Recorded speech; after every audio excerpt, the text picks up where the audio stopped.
ሰላም። ኢራንና እስራኤል ጦርነታቸው ወደ 3 ቀን ይዟል። አሁን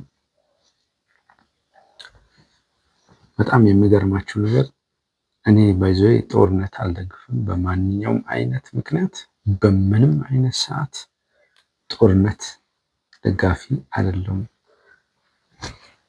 በየትኛውም አይነት ሁኔታ ምንም ያክል አሳማኝ የሆነ ምክንያት አለኝ ብትል እንኳን ስቲል ጦርነት ለሰው ዘር አስፈላጊ ነገር አይደለም ብዬ አምናለሁ። የጦርነት ደጋፊ አይደለሁም።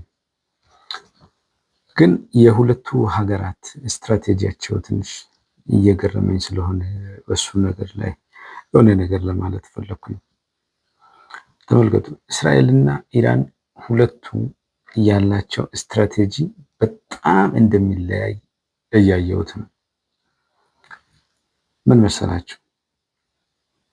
ኢራን ብዙ ጊዜ ሪአክቲቭ የሆነ ስትራቴጂ ነው የምትከተለው። እስራኤል ደግሞ ፕሮአክቲቭ የሆነ እጅግ የተጠና ዳታ ላይ አናሊሲስ ላይ የተመሰረተና ታርጌቱን በትክክል የሚመታ አይነት ስትራቴጂ ነው ያላት። ስመለከት የሆነ ሰዓት ላይ ወደ 600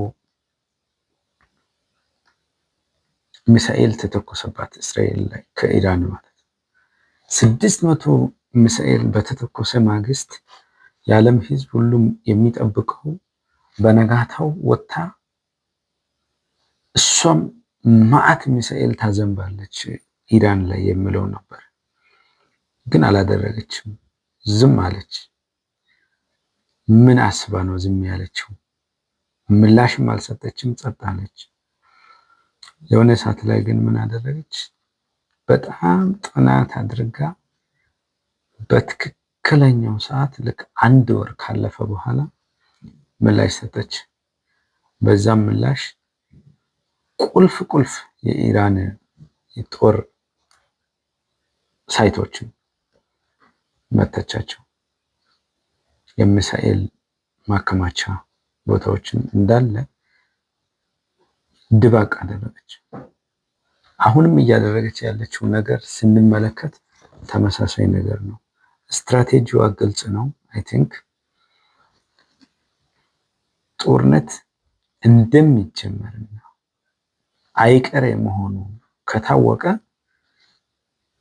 ካውንተር ፓርቱ እስኪጀምር ድረስ መጠበቅ ሳይሆን ቀድሞ መምታት የሚለውን ስትራቴጂ ነው የምትከተለው። አንድ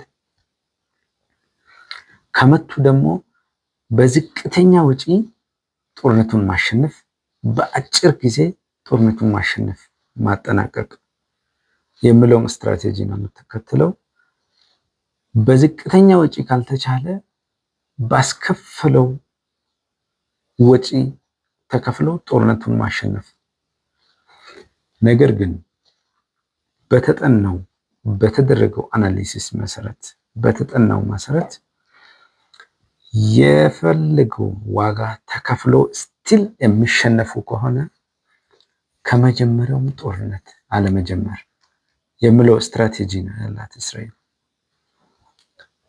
አያችሁ፣ አሁን እስራኤልና ዩኤስ አንድ ላይ ሆኖ ኢራንን መቷት። ኢራን በነጋታው ወደ 7 ሀገራትን ዝም ብላ መተች። ሪአክቲቭ የሆነ የተጠና ነገር የሌለው ጀስት ዝም ብሎ ማዝነብ ማሽጎድጎድ ነው የምትከተለው። በብዛት እንትን ማለት ነው። እስራኤል ግን ምንድነው ያደረገችው? በጣም በተጠና ሁኔታ ታርጌቱን ነው የመታችው። ታርጌቱን እንዴት ልታደርገው እንደቻለች ሁሉ በጣም ነው የሚገርመው። አየር ክልሏን ጥሳ ገብታ ለዛውም ዋና መሪ የሚኖርበትን ቦታ ለይታ ታርጌት አድርጋ መምታት። ይሄ በጣም የረቀቀ የመረጃ የረቀቀ የጦርነት ስትራቴጂ ስላላት ነው ይህን ልታደርግ የምትችለው እንጂ ሌላ ሀገር እንደዚህ ሊያደርግ የሚችል አሜሪካም ጭምር እንደዚህ ልታደርግ የምትችል አይመስለኝም።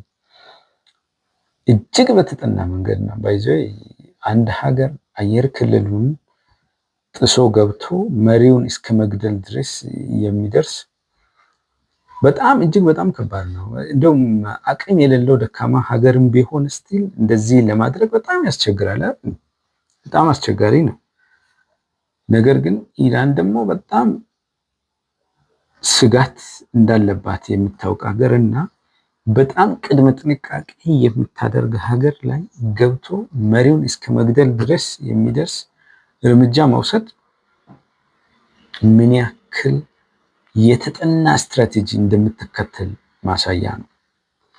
ያንን እንዴት ልታደርግ ቻለች? እንዴት እንደዛ አይነት ስትራቴጂ ልትመጣ ቻለች? የሚለው ደግሞ ስንመለከት ከኋላ የራሱ የሆነ ታሪክ አለው። ለምን እስራኤል ከተመሰረተች እንኳን ገና 100 ዓመት ያልሞላት ሀገር ነች። ከተመሰረተች ገና 77 ዓመቷ ነው። እንደ ሌሎች ሀገራት እስከ 400 ዓመት የተገነባች ሀገርም አይደለችም። ግን በዚህች አጭር ጊዜ ውስጥ ፓወርፉል የዓለማችን ቶፕ 10 የሚባሉ ፓወርፉል ሀገራት ውስጥ መካተት የቻለች ሀገሪቷ የመሬት ቆዳ ስፋቷ እንኳን እጅግ በጣም ትንሽ፣ የህዝብ ቁጥሯ ከ10 ሚሊዮን ያልበለጠ በጣም ትንሽ ሀገር ነች። ብዙ ለም መሬት የላትም፣ ሰፊ መሬት የላትም፣ ብዙ ሰራተኛ ህዝብ የላትም። ስቲል ግን ከዓለም ቶፕ 10 ከሚባሉ ሀገራት አንዷ መሆን ችላለች። እንዴት እንደዚህ ልትሆን ቻለች የሚለውን ስንመለከት ያላትን ነገር መጀመሪያ ታውቃለች። ለም የሆነ ሰፊ መሬት የላትም። ብዙ አምራች ዜጋ የላትም። ብዙ ሪሶርስ የላትም። ወርቅ ማዕድን ብዙ የላትም። ያንን ስለምታውቅ ምን እንዳደረገች ታውቃላችሁ? አግሬሲቭሊ እውቀት ላይ ነው ኢንቨስት ያደረገችው። ናውሌጅ ቤዝድ ኢኮኖሚ ላይ፣ ናውሌጅ ቤዝድ የጦር መሳሪያ ላይ ነው ኢንቨስት ያደረገችው። ከዛም የተነሳ ከዓለም ታላቅ ከዓለም ሀያል ከሚባሉ ሀገራት አንዱ ለመሆን በቅታለች። እውቀት ምን ያክል ፓወር እንዳለው ማሳያው ይሄ ነው።